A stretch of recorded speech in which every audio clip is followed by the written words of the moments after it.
All right.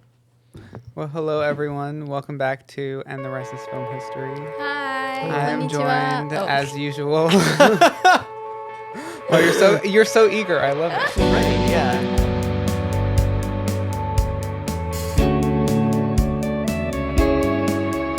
You introduce yourself. Hello, konnichiwa. Kojima Ai desu. That's I'm Josh. You guys should practice your Japanese. I know Yeah. we were talking about it before the podcast. She was ready to say konnichiwa, but like proper like Japanese accent, not like us. So Yeah. Konnichiwa. I'm just gonna not even attempt. no, yeah. I don't want to disrespect anybody. It's not a or anything, disrespect. It's just He says it, and it's like, oh, it's gonna disrespect. Like I it's- don't but yeah, that is though kind of on theme for what we're talking about today. Yes. I really wanted to talk about. I was really excited to talk about Hayao Miyazaki. Okay. Is that how you pronounce his name? Miyazaki. Mhm. Hayao Miyazaki. Okay. You know that in Japan, last name comes first. Yeah, Miyazaki. So it would be, Hayao. Miyazaki Hayao-san. yeah. If So you're a being lot of polite. people just call him Miyazaki, Yes. right? Yeah. Interesting. Mr. So Miyazaki. I'm gonna be calling on you a lot today to help me out, Amazing. so- I'm here to support. Yeah. But yeah, Cheer. so Exclaim. yeah, I'll maybe give a little backstory. And the first time that I saw, like my first Miyazaki film I saw. So Tell us. Yeah, why, I was why did actually- you want to pick this yeah, topic? so it actually felt very timely too because he has a new movie coming out this year, and it's kind of his coming out of retirement. He hasn't directed a movie since 2013. In his usual fashion, I feel like he said that he will not make any more, and then Right, he comes and back here he and is, yeah. once again. Does Yeah. he do that? Like, has he done that several times? Yes. Yeah. But There's The Wind documentaries on Rises, yeah, he was like, this is the last one. That was 10 years ago. Yeah. So, but yeah, the first Miyazaki movie I saw was Spirited Away, which I feel like is probably a lot of people's first It's the biggest introduction one. to him. Yeah, I feel like Globally. it's definitely globally the biggest one for sure.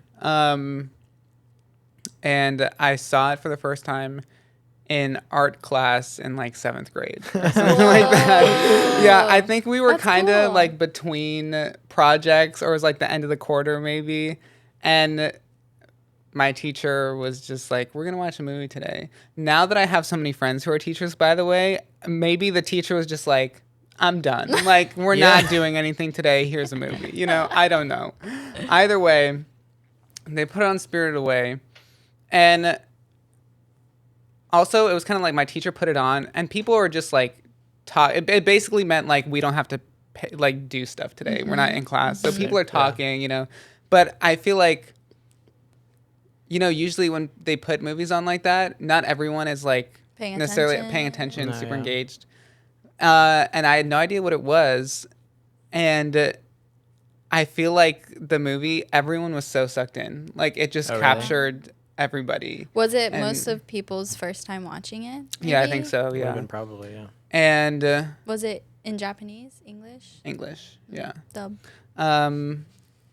And You good over there? No, you said dub, and I took it as like, oh, what a win. Like, no, dub. yeah, And then no, also dub. No, Literally no, dub. yeah. I took it as both.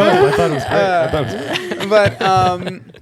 but yeah, it really captured all of us. And I'd never seen anything like it. I think it's so different. Obviously, like I think like most people in the U.S. especially grew up on Disney and Pixar, and Apparently, I as well. as Yeah. We've discovered. yeah, Even she in also Japan, did. yeah. Yeah. And I think as much as I love those movies, there's kind of like a formula with a lot of those in terms of, especially like the princess movies. There's this fairy tale once upon a time, and then you get the happily ever after at the end, and I'd never seen anything like Spirited Away before, and I think part of that is just because of how much the culture of Japan kind of is infused into the storytelling, which obviously is not something I would have had exposure to, but just the characters, just the fantasy, the world building, and it's so beautifully animated. Like I just fell in love with the movie. And then anytime we would watch a movie in that class after that, everyone wanted to watch another one of his movies. Getting So we cultured in also your watched class. 7th grade art class. Yeah, Dang. yeah. So we also watched Kiki's Delivery Service in that class. And that might have been the only other one. I yeah, I think that might have been it. But I took a personality test mm-hmm. that has like which Ghibli character are you? Oh, Like yeah. BuzzFeed, yeah. And I was Kiki. Wow. I wish I knew what that meant. I haven't seen it. I can read the description. Yeah, no, there But you go. I wanted to maybe start then by asking, like, for each of you, kind of is your experience with his films and Ghibli films? Yeah. Like, what stuff have you seen? Like, how do you feel about it? Yeah. You wanna go first? I'll start. Yeah. This is bound to make you mad, Reese. Oh, okay. I saw Spirited Away for the first time 2 years ago. Okay. And didn't really like it. Okay. Wow. Why not? Off to a great start. I don't know. I don't know exactly what it was, but I remember just kind of feeling like it didn't have much emotional resonance for me personally. Wow. Okay. All right. You know what? That's fine. You know, everyone watches movies their own way. You know? But that was me. So yeah, that was the first Ghibli film I had watched, and then we watched Princess Mononoke for this. Right, And right. I really enjoyed that, but we'll get to that. Oh, okay. Yeah. Okay. Wow, that's Yeah. so interesting. My first memory, I might have seen. Oh, wait, I've seen like Totoro growing up as a child, but one of my most memorable films watching Ghibli was Ponyo when it came to the theaters. I remember singing it. When was this? Like what year? 2008 is I think when it came out. Okay. Which is like 3 years before I moved to the U.S. So I was in elementary school. I was older, so I remembered more, I think. But like I grew up with it around all the time. Like Yeah. this is how I feel about anime too. It's like I don't get the hype. I mean, I get the hype because it's like great, I think, storytelling. But like it's always been part of my life, you know. It's like part of my storytelling aesthetic, like story arc. And it became the base of like how beautiful anime should be. Yeah. Animated films. Yeah, no. And I agree. I mean, I love animation so much. I think part of it is like, I mean, growing up, I don't even want to try and figure out how many times I watched like Shrek or The Lion King was definitely always on replay, Aladdin. But I think too, like watching Spirited Away was such like a big, like it's so burned in my head the first time I watched it. I was just so blown away. And so, yeah, animation in general I love. And I think it's so interesting, even kind of just reading about Miyazaki and the impact his films have had really globally, but also how much more appreciated they seem to be in Japan versus the U.S. And I think in general, animation in Japan versus the U.S. culturally, I feel like animation has such more of a significant impact in Japan than the U.S., which I think is really interesting. Well, I was gonna ask you a question. Like, is it because I think there's definitely circles where like animation is very much respected among adults, but I feel like in a general sense, it's maybe getting a little better with like Spider-Verse and stuff like that. But I feel like animation is generally not super respected among adults. And is it like different in Japan or? Right. I feel like it's pretty consistently appreciated through every generation. Okay. I would say. Yeah. And we'll get there more. Yeah. With some, Cool. things like. But I guess I'll just start with a little bit of background on Miyazaki. But he was born January 5th, 1941 in Tokyo. January, baby. Yeah, January. Wait, what year? 1941. Wow. Yeah. He's 82. That's really he's old. up there. Dang. And he is coming out with a new movie this year. That's what I aspire Crazy. to do in my Yeah. 80s. He's directed like full-length feature movies in 6 decades, which is 6 crazy. decades. Yeah. Yeah. Okay. Sheesh. It's doable. Got it. And it's interesting because so his father was what I read, it said he was the director of Miyazaki Airplane. That's a company. I'm assuming that that's equivalent to like CEO, which was a manufacturer of parts for fighter planes during World War II. Okay. So, and I think reading that, even as soon as I read that, that kind of clicked for me. Yeah. With Wind some Rises. of his movies. Well, The Wind Rises. There's so many movies I feel like of his where there's so many like aerial scenes, whether it's combat or just flying. But I feel like flying is really prominent in a lot of his movies. Yeah. Like you Kurenai said, no buta is Porco Rosso. I don't Yeah. know what's the English pronunciation of Porco that. Rosso. Okay. Yeah. Porco Rosso. What else? That's the but whole there's thing that, is The Wind Rises. Yeah. Nausicaa, Valley of the Yeah. Wind, right? Flying. Oh, is that Um, Ghibli? I didn't know that. Yeah. That's him. Again, I don't know much, so. Yeah. I mean, even Kiki's Delivery Service. flying. Yeah, and then war. Obviously, like he Yeah. was born really kind of as World War II was ramping up, sort of. And so even with us just watching Princess Mononoke, which is very like there's a war going on, Yeah. and Howl's Moving Castle has a lot of that other things. So like I read that sentence like in the beginning of a biography I was reading, and I was like, wow, that's so evident, like the Yeah. impact that had That's on so him in his interesting. filmmaking. Yeah. Oh yeah, Castle in the Sky was another one, flying, you know. But so Person and then flying. I thought this was interesting. He studied economics and political science in college, and then after he graduated is when he got a job at an animation studio, which I thought was so interesting. Like, how did you? Right. What took you there? He was like, economics, time to go make movies. Yeah, and I couldn't really. I was trying to figure out like what exactly why he wanted to do that. I read somewhere that there might have been a film that he saw in high school that really inspired him in terms of animation as an art form. But even then, like, you have to be good at drawing and you have to love making art if that's where you're going. So Specifically. clearly, like, I'm sure that's something that he had done for a long time.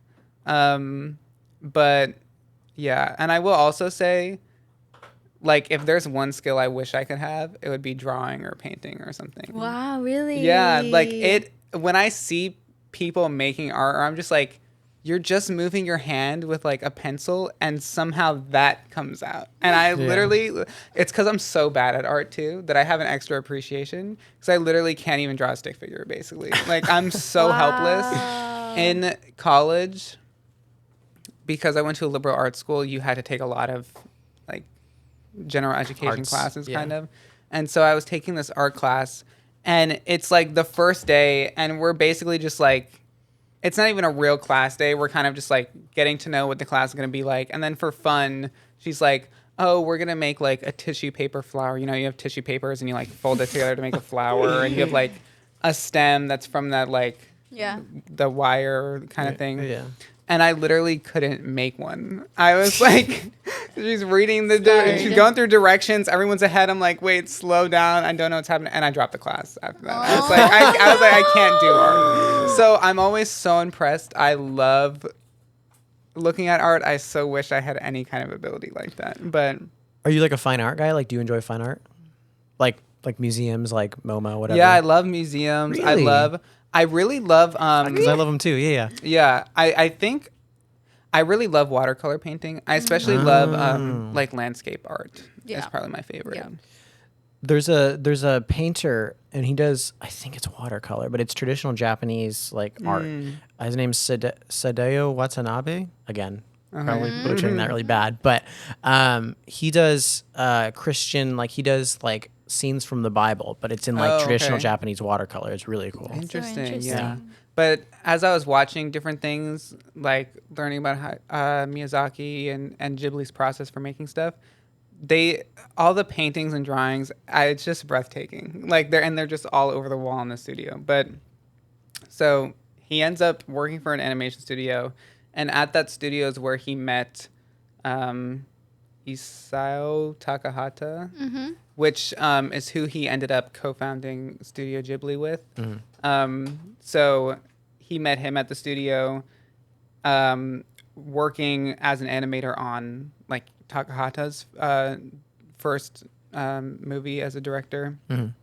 And then he also met his wife there at the studio. Aw. But so from that, him and Takahata had a really strong relationship, and they kind of bounced throughout a few different studios that they worked at throughout the 70s. Okay. And they did a lot of projects together. He worked on a lot of things during that time that were maybe some short films or like smaller TV, like animated TV shows for kids. Yeah. And then eventually Miyazaki released his first, kind of his directorial debut for a full-length film in 1979, which was Lupin the Third, Castle of Cagliostro. Oh, Okay. really? Yeah. Do you know? Are I you grew up familiar with that one? watching Lupin. Oh. Lupin Sansei. Lupin the Third. Oh wow, that's cool. My only connection is there's a rap bar. The song "Touch the Sky." He says Lupe still like Lupin the Third. That's all I know it from. Interesting. Yeah. Wow, that's so interesting. Mhm. Yeah, I had never heard of that movie before, so which is We should interesting watch to me it. because I've heard There of you go. all of his other ones, but Uh-huh. I watched it because my dad watched it, wow. but I wasn't really allowed to watch it. I feel like, but Mm. there's Was it like times- kind of adult or? It's more adult anime, I guess, content wise, Yeah. Got it. yeah, but not and- really. But yeah. yeah. And then the next movie he released after that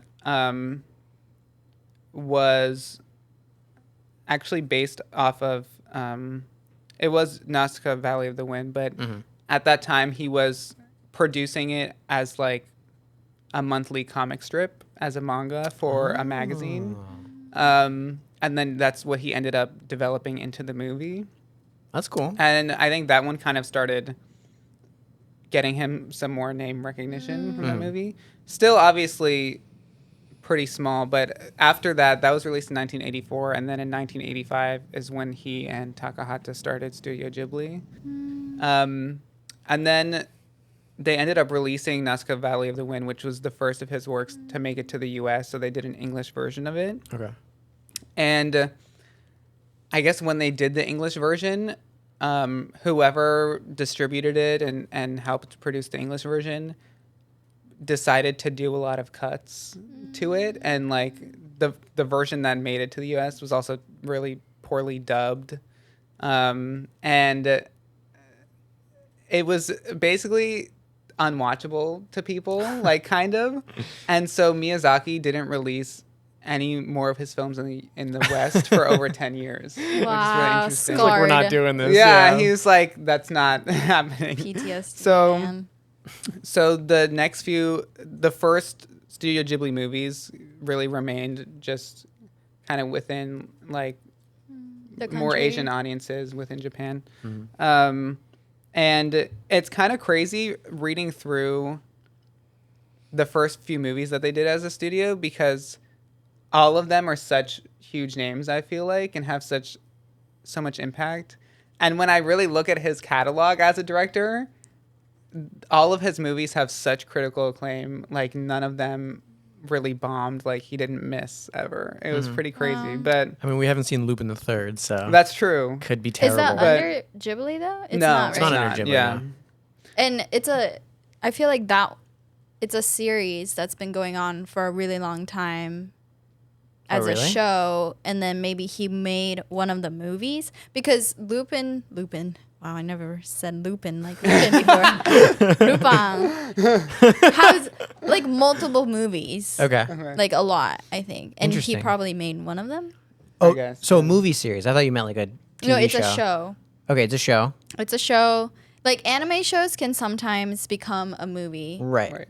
So, and like a lot will come. But it's different from like, oh, maybe it isn't. I was thinking about Demon Slayer, but Well, it's like I watched a lot of Naruto growing up, and it's like you'd have Naruto movies that would come out, and they'd Yeah. be original, totally separate from the manga, not like right, canon right. kind of. Yeah. But they just make movies with the characters and do Right, like, yeah. So it's that case with Yeah. Lupin, I think. It's unrelated to the show, but like there's been multiple movies. Like it's not, it doesn't feel Ghibli. Right. But it's been going since like the 70s or like early I don't know. 70s. Okay. Yeah. I mean, I don't know if they're making anything. That was with his first today still. feature That was that he his worked first on? movie, yeah. Yeah. So, Like as a director. yeah. I see. Yeah. But the first film released with the new Studio Ghibli was The Wind... no, not The Wind Rises. It Now was it's Castle Star. in the Sky. Oh, Castle in the Sky was the first was one. the first in 1986. Mm-hmm. And then after that, they released 2 movies in 1988. One was directed by Miyazaki, one by Takahata. So 1988, Miyazaki directed My Neighbor Totoro, which obviously Iconic. is huge. Yeah. And then Totoro. Takahata Is that directed... like a theme song? I'm sorry, we just have to stop there. yes, we can move on. Takahata directed Grave of Fireflies, Oh, wow. which is Heard of another movie I've heard a lot about. Yeah. And then 1989, they had Kiki's Delivery Service. 1992, Porco Rosso. So it was pumping like a lot of those. And I haven't seen all of those, but I know that all of those, like I was looking up Rotten Tomatoes, IMDb, Letterboxd kind of, and they're Yeah. all like really widely loved. Yeah. And they've had a lot of cultural significance. Even like I was reading, they didn't do anything crazy at the box office in Japan, really. And I was reading that what actually kept the company afloat for a while was the merchandise sales from My Neighbor Totoro. Like Totoro is still to this day maybe their most iconic character. Uh-huh.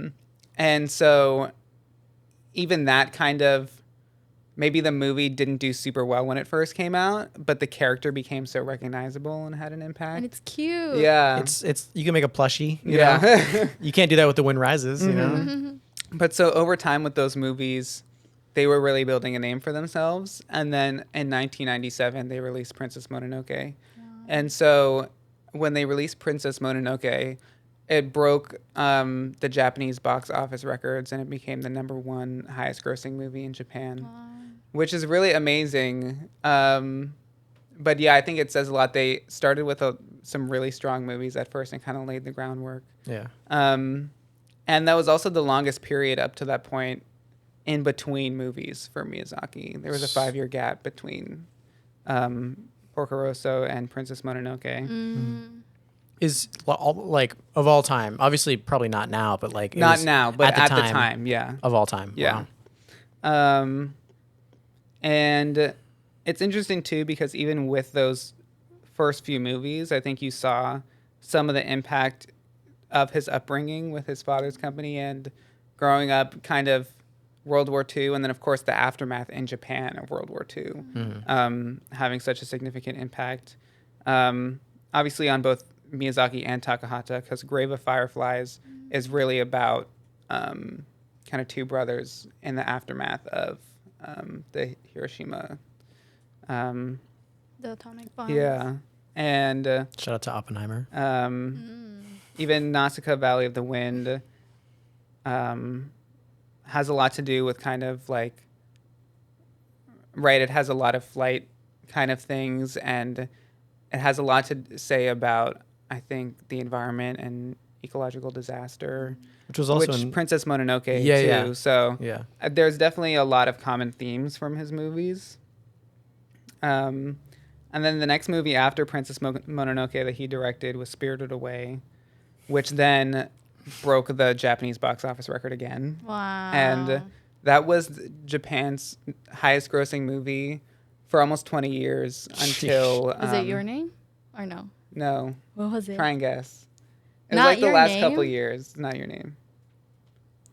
Trying to think of a popular like Japanese movie. Something that was bigger than Your Name? Yeah. In the past it's an couple anime years? movie. Yeah. No, but like, it's an anime show, and the movie. Was it Demon like? Slayer. Yeah. I was gonna. Yeah. Demon Slayer the movie? Yep. Wow. Demon Slayer Mugen Train. Beat Yeah. Spirited Away. Yeah. Wow. By quite a bit too. Wow. By like 10 billion yen. Yeah. What does that convert to like in American dollars? Let's ask Google. I think that's like, I don't know actually. I mean, I 'Cause have a think- number. What Let's is hear the it? number, Michael. 71 million. Yeah. Set by 71 million. So in Japan, I think Demon Slayer had 40.4 billion yen, which I think is just under like $300 million. And then Spirited Away is probably somewhere around like, I guess 230 or 40 maybe. Is this like breaking the record for like a Japanese movie in Japan, or like all movies in Japan? Okay. So funny enough, Titanic is actually number 3 there, which kind of makes sense because it's one of the highest grossing movies of all time. Yeah. But I think even that speaks to the love of animation in Japan. Yeah, definitely. And how, like, it's not just people don't see animated movie and just go, oh, this is for kids. Yeah. Because just kids aren't gonna break your box office, you know? Right. So, yeah, I thought that was super interesting. But obviously, I think that's the movie that really put him on the map more globally. I don't think even today, Miyazaki and Ghibli aren't necessarily really household names here, I don't think. But I would say most people are pretty familiar with it. Most people our age, especially. Yeah. Yeah. But I think it's still, and I'll kind of get to how those films performed in the U.S., but when they came out, at least box office wise, they really weren't making much noise, really, which is kind of sad. But yeah, Spirited Away, released in 2001, and at Japan's Academy Awards in 2002, it won Best Picture. That's awesome. And then it won the Oscar in 2003 for Best Animated Feature, which was the second year that they had the Animated Feature Award. The first one was 2002, which is Shrek. I was going to say, do you know what it was? Yeah. Wow. Yeah. Shrek. But so, yeah, Spirited it was the Away. second Animated Feature winner. So Miyazaki got his Oscar. And then, just the films that followed. Literally, like, every movie he was coming out with, I'm like, these are all such hits. Because after Spirited Away, it was Howl's Moving Castle. Iconic. Which was also nominated for Animated Feature. And then Ponyo, which was... it came out in 2008 in Japan. And that year in Japan, it was Japan's highest grossing movie. Wow. Like, of that year. Sheesh. So he keeps beating. Yeah. His own well, records, yeah. Ponyo didn't beat Spirited Away, Oh. but it was For just that the highest year. that year. That year. Yeah. Makes sense. And then his next movie after that was The Wind Rises. Oh, wow. 2013. Actually, I might have skipped one. I think I just wrote down some notable ones. For Okay. me, but Yeah. The Wind Rises in 2013, which was also nominated for Animated Feature. And that was his last movie that he did. So, I'm so excited for the new one that's coming out. What's it called?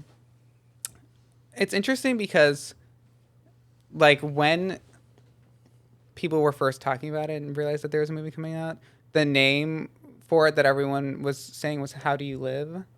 Which I guess is what it is Japanese. in Japan. Yeah. But it's the English title for it is The Boy and the Heron.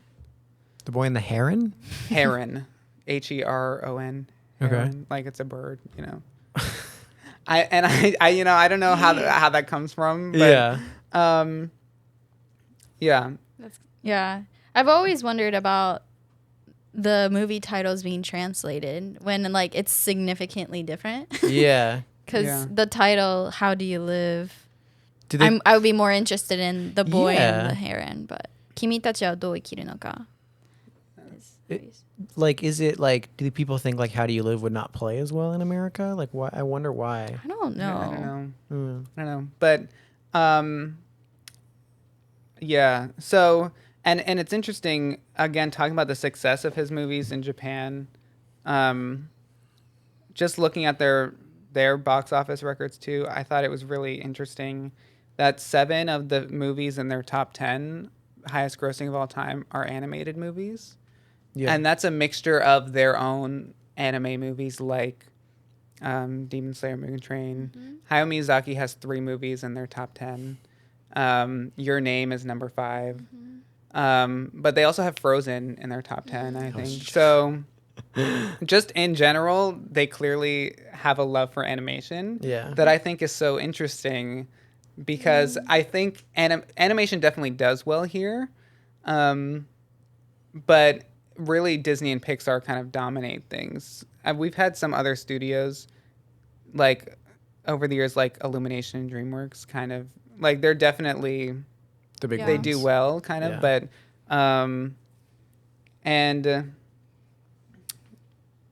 yeah, I thought it was interesting because Disney actually was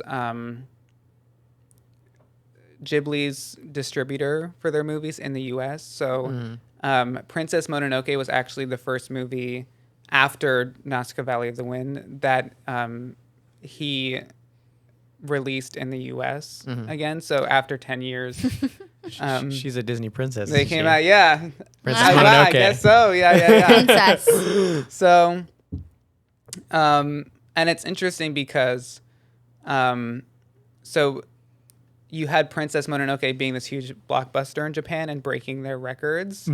And then it released in the U.S. and it got $2.3 million in theaters in the U.S. And it was interesting just kind of reading about their relationship with Disney a little bit. And I think Disney's struggle with marketing their films in the U.S. because, again, Disney and Pixar, especially in the 90s, like they were the animated Killing it. Yeah. companies. Like, Yeah. and they had really dominated animation in the U.S. since animation was a thing. Yeah. And like I said earlier, I think a lot of their movies, Snow White, Cinderella, the classic, even of that time, The Little Mermaid, and there's very much a formula for what you expect from Disney, and it is very marketed towards kids. And so if your lens for animation is Disney and Pixar, you really are kind of thinking kids movies. I think children or family, like a family can sit down and enjoy it, but you're not leaving your kids at home to go see the new Disney movie, like Yep. Yeah. And so here you have Princess Mononoke coming in and being distributed in the U.S. by Disney, and it's 2 hours and 13 minutes long.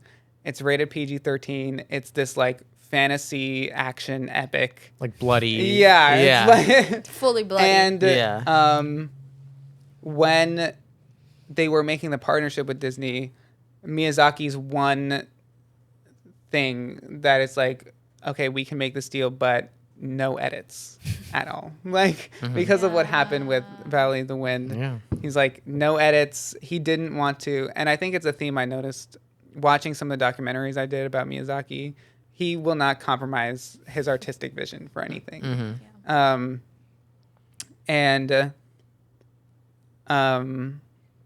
Yeah, so I think we could just talk about Princess Mononoke. It's the one we watched kind of to focus on for this one. Yeah. And there was a cool documentary I saw on YouTube. It was like 20 minutes long. And it was following Miyazaki on his sort of press like promotion tour of Princess Mononoke's release in the US in 1999. And 2 years later. it actually debuted, I think, in Canada at the Toronto International Film Festival. It was the closer of the festival. Princess Mononoke. Yeah, Princess Okay, Mononoke. yeah. And it was interesting because one of the first interview questions he gets in that short documentary was, here, I wrote it down. Where is it? Yeah, someone asked him, "Don't you think this movie is a little too violent for children?" What did he say? He said, "Yeah, it's not meant for very young children. They don't need to see it." Yeah. That's funny. And I thought that spoke so much to, again, kind of how I don't think American moviegoers were really prepared to appreciate like animated movies like that. It's kind of, I think it was also like the 90s. So like with Pixar, you get like The Incredibles or something like that, where it can definitely be enjoyed by an older audience. Or like, Spider-Verse or whatever now. But like, especially the 90s. Like, no one's getting decapitated in It's animated. You get the Little Mermaid. Like that's what animation is to American audiences at the time. Yeah. Yeah, and even movies like The Lion King that have some tragedy in them, and you see the betrayal, and you see Mufasa die, and things like that. It still is a lot more palatable for like a child, where again you're not seeing an arrow take someone's heads off and they're like spurting blood from their neck, And but some things about Princess Mononoke, just that I thought were interesting from him speaking about the movie and answering questions about it, kind of before we get into our thoughts. Yeah, so one of the things is, and especially I thought this when watching Princess Mononoke too, is a lot of the characters are definitely not very black and white in terms of like their ethics and their decision making. And even right after watching it, I was really confused by a couple characters. Which ones kind of specifically? Like Lady Eboshi, and I think in particular was one for me where I was like, I don't quite get her character. Yeah. She's very selfish and kind of... Yeah. Yeah. And some people were asking him about just the complexity of the characters, and people were telling him at that time, like in American cinema, you kind of expect to be presented with the good guy and the bad guy. And I think that's definitely true of animation too in Disney movies. There's so a very animation. clear, this is who you're rooting for, this is our protagonist, here's the villain, like that they're trying to overcome, and then they end up happy ever after at the end. And in this one, kind of to give like a quick synopsis, you have the movie really opens with this action scene, and there's this kind of demon that's attacking this tribe, or kind of going wild and getting towards this village. And so this prince of this tribe is fighting the monster to protect his village and ends up killing him. But in the process, he gets cursed kind of with whatever was cursing this animal. You find out that it's this animal god that was being cursed by this demon. And so he kind of ends up getting banished from his village, and he's on this journey to go to the west where this creature came from and try and find a way to get healed, or else he's going to die by this curse. And so he finds himself getting caught in the mix of this, I mean, you could call it a war, I guess, but this... fight. Yeah, this, I guess, struggle between the people of Irontown, it's called, and then the forest, which there's a lot of mythology around from these people about this ancient forest where it's just all these creatures and gods, and people don't go in there and come back alive. And so, but in Irontown, they're progressing by getting resources from the mountain, and they're destroying the land in order to be able to mine and build themselves up. And so you have the character San, who is kind of Princess Mononoke, and her, she's kind of been taken in by these animal gods and was raised by them and is like one of them, and they're in this struggle against Lady Eboshi, who rules Irontown.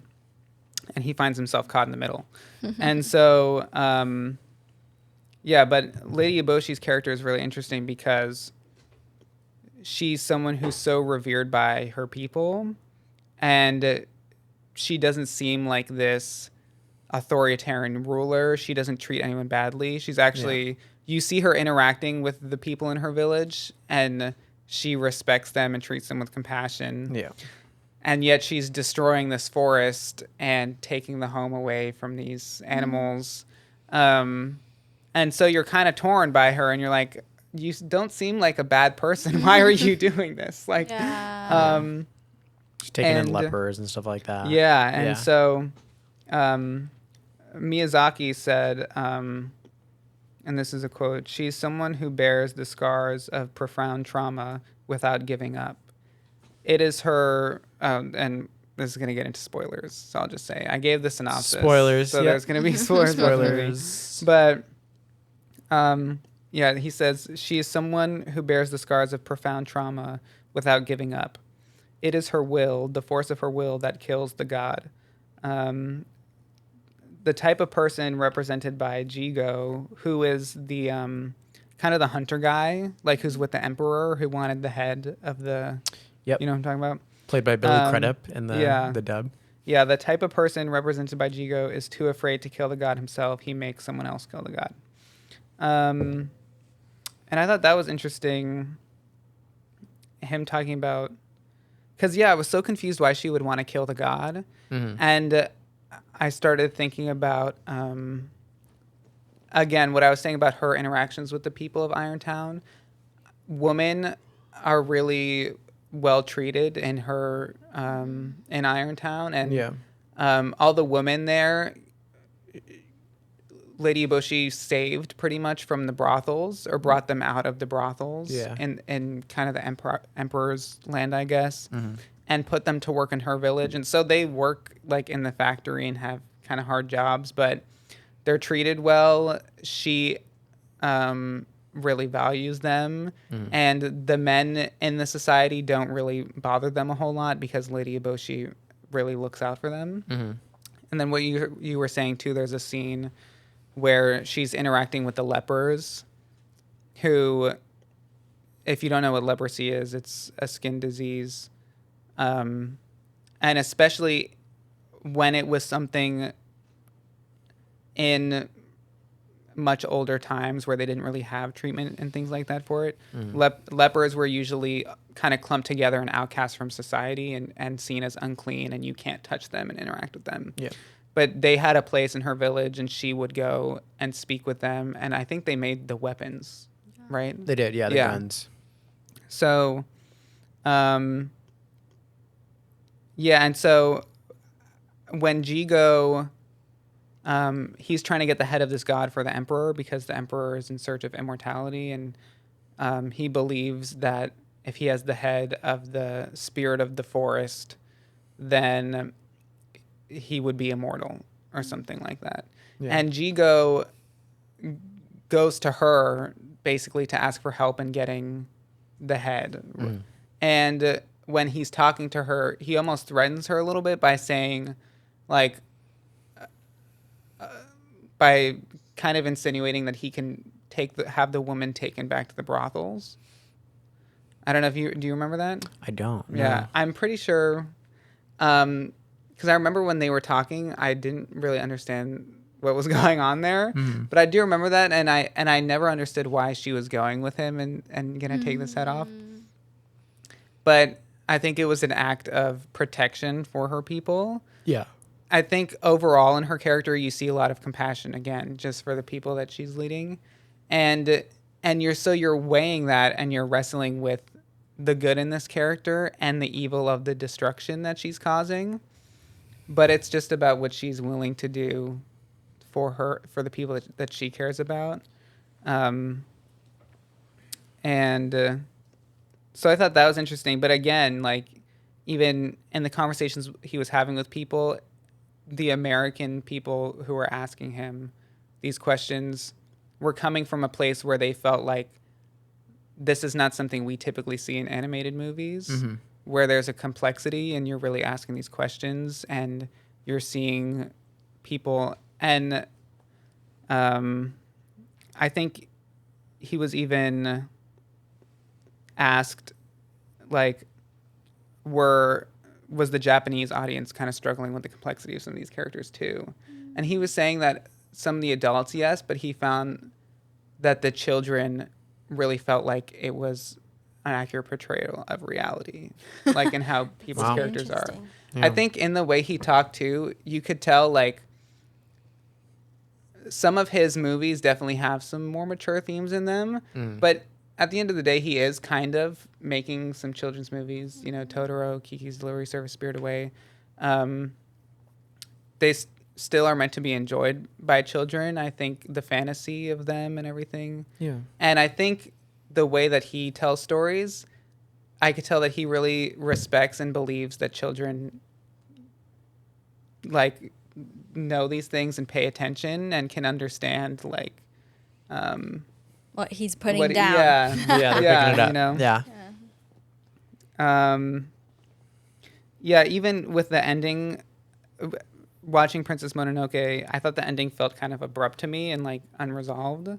And I think there was another scene in there that needed to happen. Yeah, and it's interesting because someone asked him about that too. And I think that goes back to how, right, if I'm thinking about animated movies I watched growing up, Disney, Pixar, it always feels like there's this happily ever after kind of thing. And so somebody was asking him a question, and they were saying, you know, like maybe if this was a Disney story, like maybe San and Ashitaka end up together, like, and like there's a little bit more, and they like are together, and it's happily ever after kind of definitive, thing, you know, yeah, like, yeah. and He basically says like, "I'll visit you," essentially, right? yeah, yeah, and so Miyazaki says like they remain involved. I'm sure that they maintain a good relationship. Ashitaka will no doubt help San survive, but he will also work hard to support the people of Irontown. And this will tear Ashitaka apart, but this won't stop him because he treasures both, which is why his approach of life has meaning for us living in today's world. And I thought that was really interesting too. Yeah. Is it that idea of like industry and nature? Is that the idea? Yeah, and I think, of course, like that that conflict between human, I guess, growth and development, and the natural order of things being in conflict in the movie, and Ashitaka's character really doesn't take a side, and he really cares about both. Yeah. And yeah, and they don't necessarily give an answer for how to do that really in the movie, but a big theme of the movie is hatred for sure. Yeah. And even with the curse that Ashitaka has on his arm, who's this prince, like it grows and it affects him more by hatred. And Yeah. kind of in the moments of the great conflicts is when he's really suffering the most from this curse. And there's so much hatred from San's character and her wolf family and the animals because of the destruction that's happening. And there's all this hate from the humans of wanting to destroy, you know, for the sake of themselves, pretty much. Yeah. And I thought that was such an interesting dynamic too, because you see that from Ashitaka and San in the movie of like clearly they really care about each other, but there's also this understanding that maybe San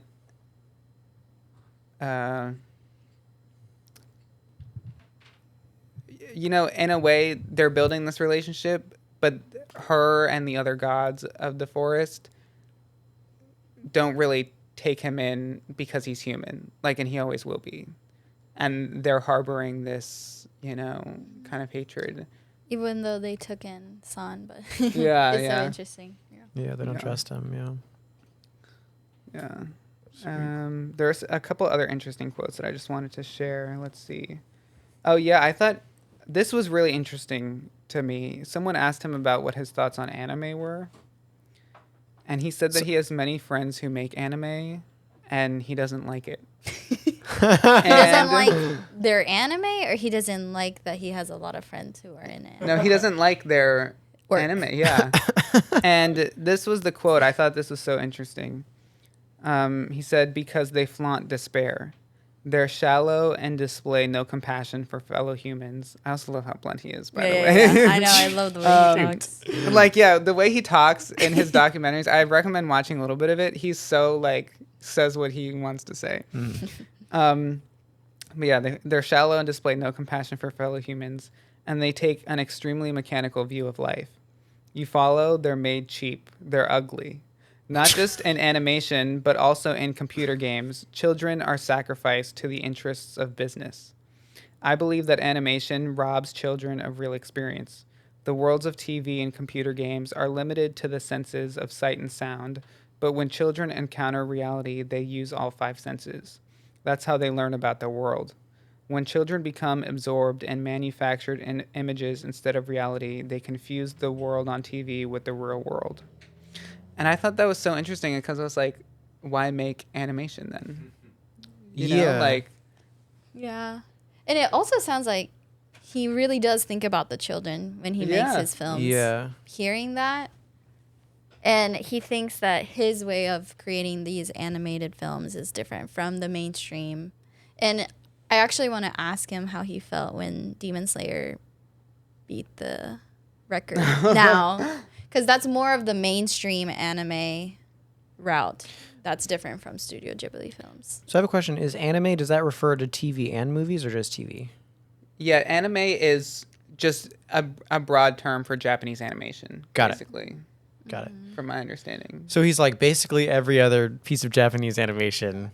Yeah, it was so interesting. I wonder Bad. like if he really feels like all Japanese animation except from what I'm making is bad or something. That's probably Right. not Yeah. it, but I think like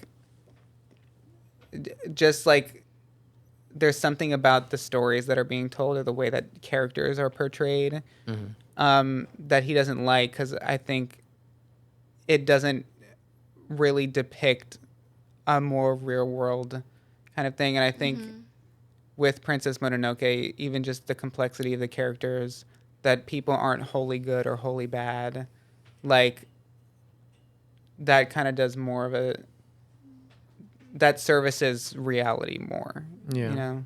So it's that idea of like, if you watch too many TV shows or movies or whatever that are not nuanced, it's like you'll just believe everyone's good or bad. Is that kind of the idea? Maybe he's worried that people see life in such a simple way when life Yeah. is Yeah. like so much more complex. People are complex, Yeah. Yeah. which I feel Mm-hmm. when it comes to like romance movies. I'm like, only if romance was like a movie, No, you know, literally. it's definitely not. Y'all met 2 days ago. Yeah, like- magic does not happen Yeah. that quickly. And- It can, but like yeah. it still needs so much work. You know? Yeah. And Oh I my think even thoughts. with his own movies, he doesn't want his own movies to, like, he's recognizing that your experience in the real world is much richer and deeper than anything I can communicate through an animation on a screen, like, is what he's recognizing. And I think he makes his movies with that recognition, and so he tries to offer the best of what he can.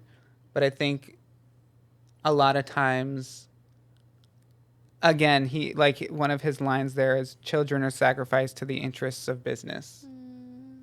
You know, I feel like that. Yeah. It sums That's it up. pretty deep. Yeah. Yeah. Yeah, it really is. Yeah. He also said another thing about children's films. He said, it's assumed that children's films have to be filled with lots of distractions. People believe that in Japan too, but we've spent the last 30 years proving them wrong. So that Sheesh. goes into kind of like the pacing of his movies. A lot of times you kind of just sit with characters in Definitely. some more quieter moments, and like they feel more lived in, like you're just spending time with them, and something doesn't always need to be happening. Yeah. Yeah. Which I think is another critique of his, of other children's Makes movies. sense. And then Why it's calming.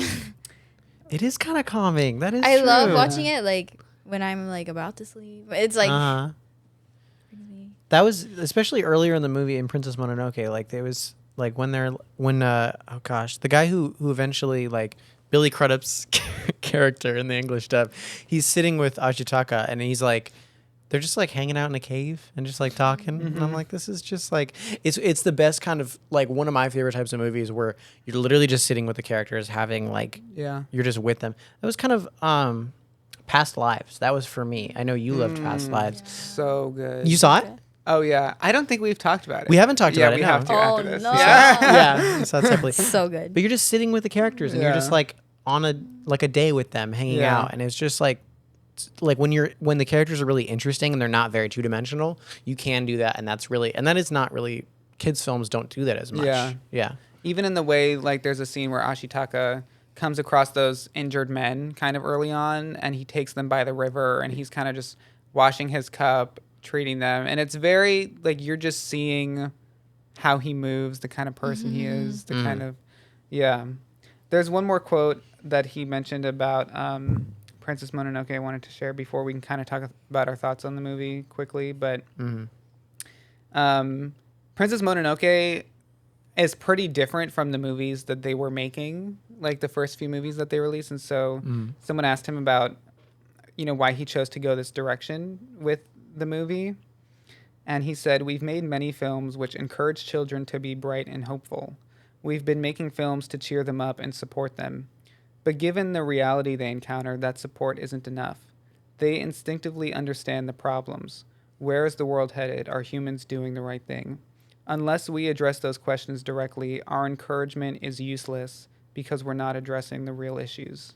So even though we had to step outside the boundaries of entertainment, we had to make this movie or forfeit the right to make any more. Wow. Forfeit to make anymore. Yeah. I love how dramatic he I is. know, right? Honestly, same. So, Yeah. wow. Yeah.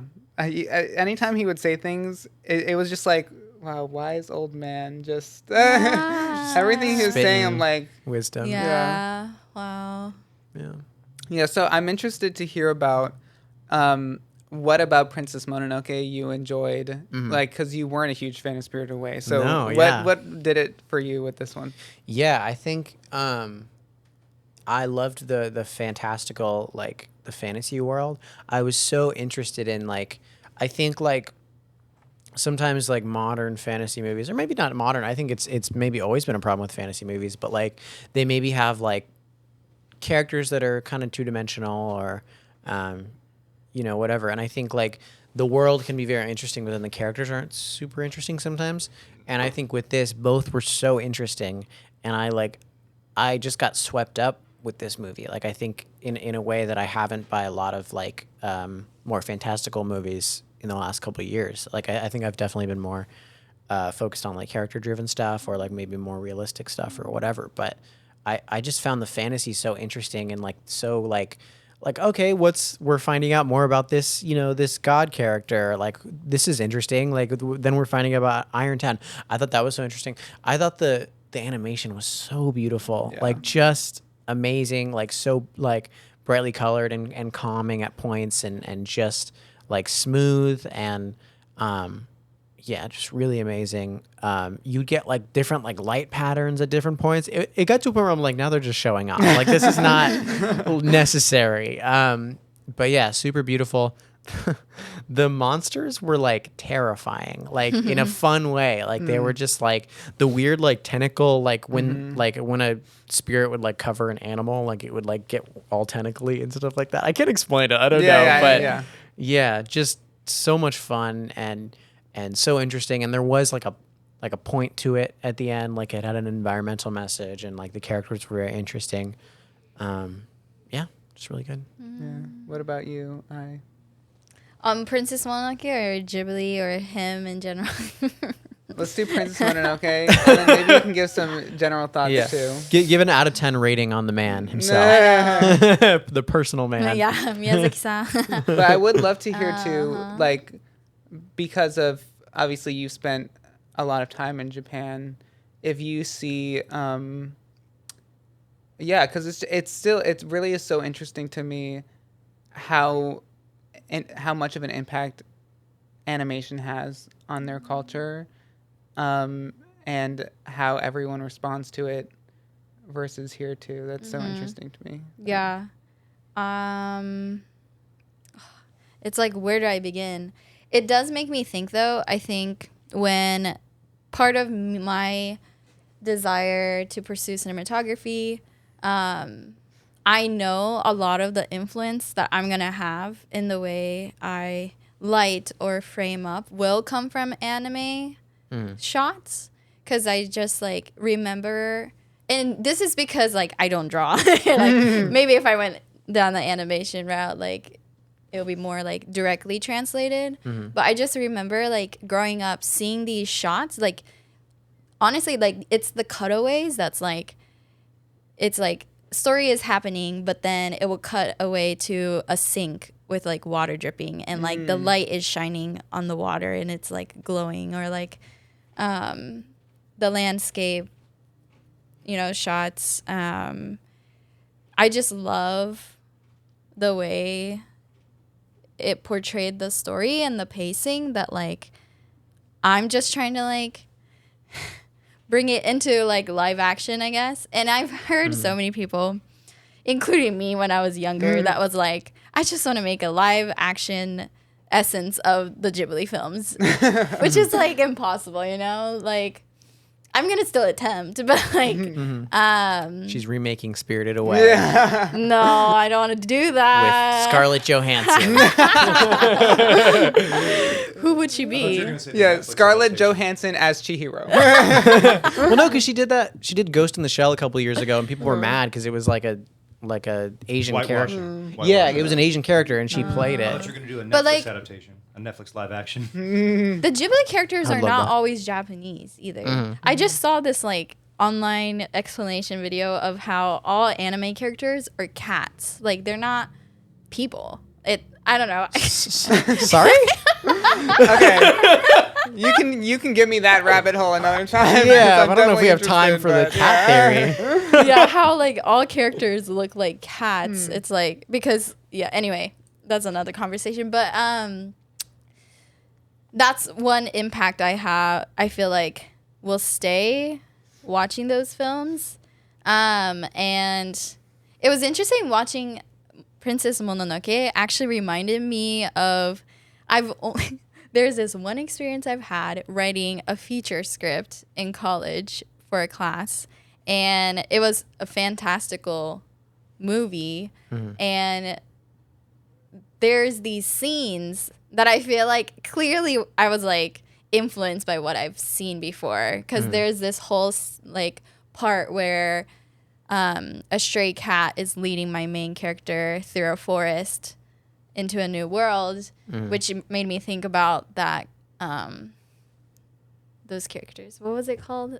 In the forest, it's the sign where the forest is happy. Those like The little, little gods. the like little rattling yeah, head. yeah. Yeah. Seeing that, I was like, wow, like I probably seen this before, and that's how it like influenced my writing. yeah.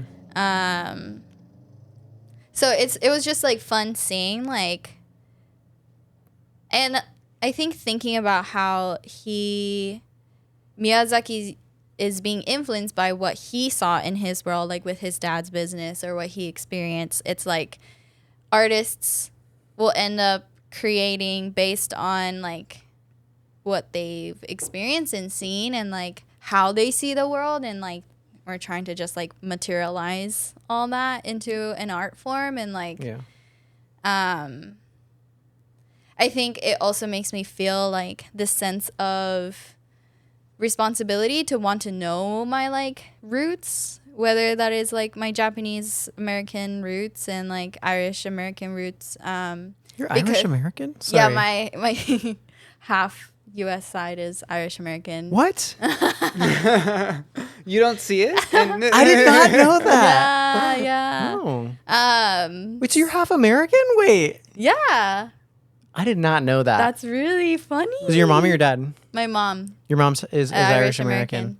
I did not know that. yeah. My dad's Japanese. Wow.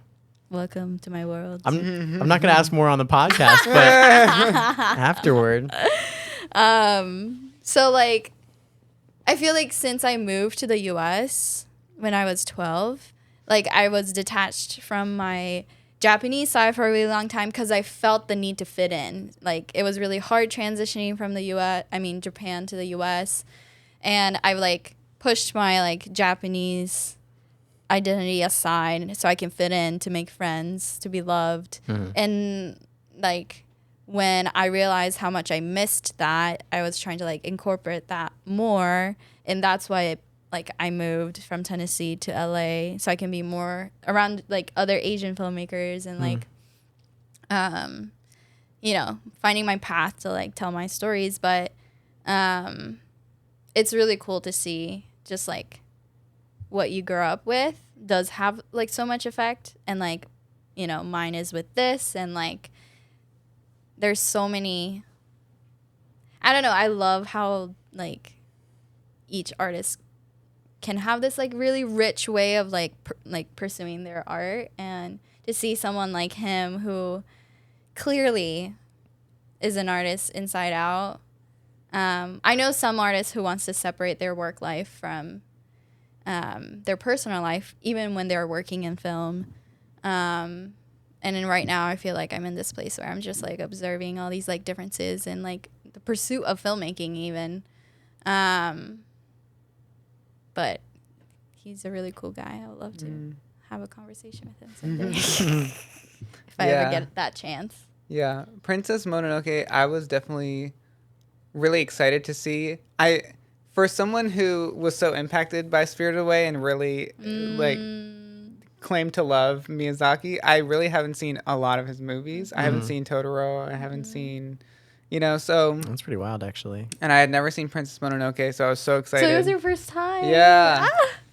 And yeah, I mean the animation it's crazy that it's 26 years old and the animation is just breathtaking still. Yeah. Soundtrack And too. don't even get me started. I know. Don't You even- like your soundtracks. Hey, well, the music in his movies also. Yeah. And I always. should have expected it because Spirited Away is Yeah. so good. Yeah. I mean, One Summer's Day, if you know, Yeah. you know. Yeah. So, Yeah. but 100%. yeah, the music was so incredible, animation, and yeah, I think right after watching it, I really had to digest like what I was because again, I think you can get used to again knowing who you're rooting for or who you're getting behind, and I think being presented with so many different character moments that almost seem in conflict with each other and trying to figure out who they really are. And especially I think hearing him talk about his intention behind the characters definitely made me appreciate more what was going on and understand and see it that way. But I also love stories in particular that really highlight and focus on our relationship with nature and our Yeah. environment. Mm-hmm. And I love reading about nature and the environment. And Do you love being in nature? I do, yeah. So but I do love that because I think that is such a real thing that has become, I think now more than ever in the past like 100 years as we've really industrialized in the world.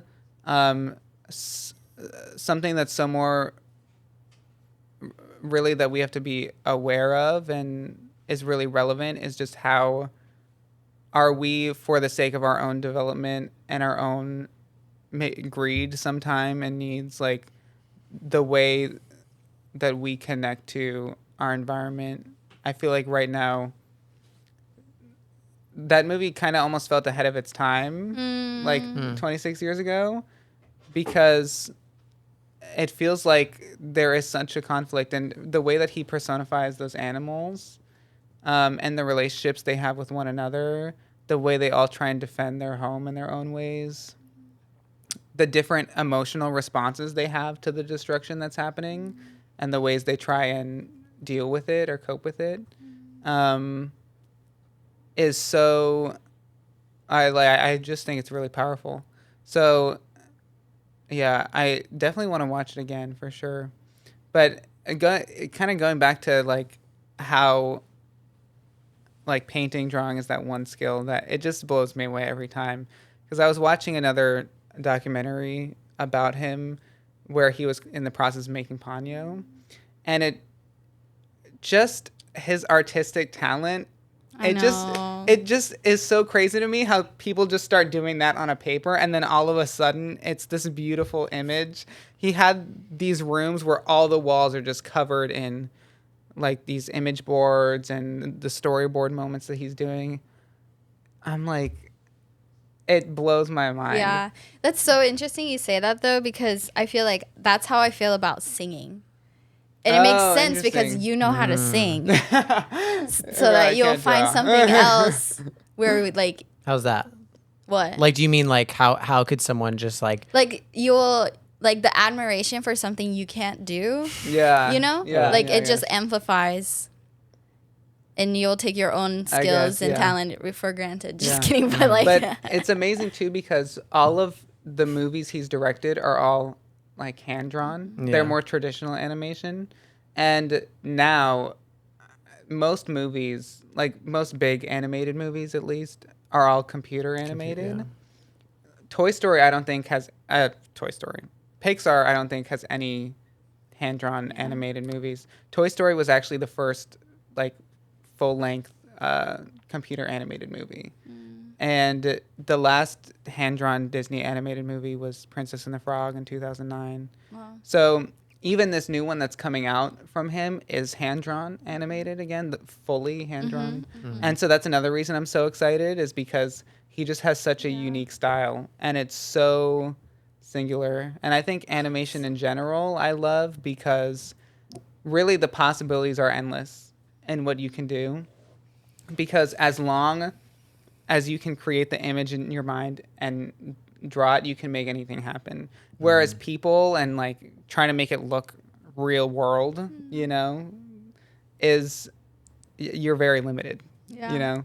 But you can really do you can draw any kind of creature, you can draw any kind of, and I think the kind of stories you can tell, like, I think that's why it's always so exciting, animation, to me. Yeah. There's a lot more I could say about Hayao Miyazaki. But do either of you have any final thoughts? No, this is just also side facts, but I draw as like a hobby, and I like do watercoloring paintings, and Can you make me a painting? yes, of course. Grab I his can. hand and just kind of like move it around. I have this booklet of scenes that I've seen in my head that I've like painted, and like because I don't have the skill, it's not as great as I like saw it in my head.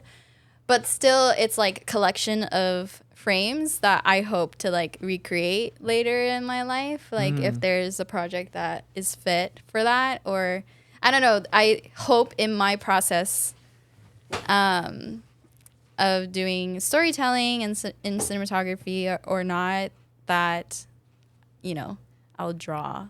And my goal is always Ghibli, you know, Studio Ghibli style, which I can't reach, but it's like, it's always inspiring what was possible, even if I can't like reach it. It's like, it's so nice. Yeah. It's so nice. That's a great endorsement Sorry. of Studio English is Ghibli. my second language. But yeah. You have any final? No. No. Really good movie. Really Yeah. good movie. Yeah. So Really excited for the good new one. movie. Really, It's real nice. nice. Yeah. Yeah. Yeah. All Wow, right. I can't wait to see the new I know, I'm one. excited. Maybe we'll have to talk about it. Yeah. At least, and maybe even Which like tied in month? with another Which thing. It year? just released in Japan 2 weeks ago. Right. 2 weeks To ago. The So- second biggest opening that the studios had, next to. Spirited Away, probably. Yeah. Wow. I mean, it's titled "How Do You Live," so I'm sure everyone's like, "Yeah, tell me how to live." How to do it. man. Well, I can't wait to find out how I live. Yeah. Yeah. So I think probably sometime. I mean, it's coming out this year, so it's not that far away. Yeah. Yeah. Well, anyway, that was Miyazaki and Princess Mononoke, and the rest is film history. Yay. Bye. I was wondering if you're going to remember. Yeah. Yeah. Sayonara. Mata kondo. What she said. Yeah. Yeah. Translate that on the screen, Michael. Yeah. All right. Bye, guys.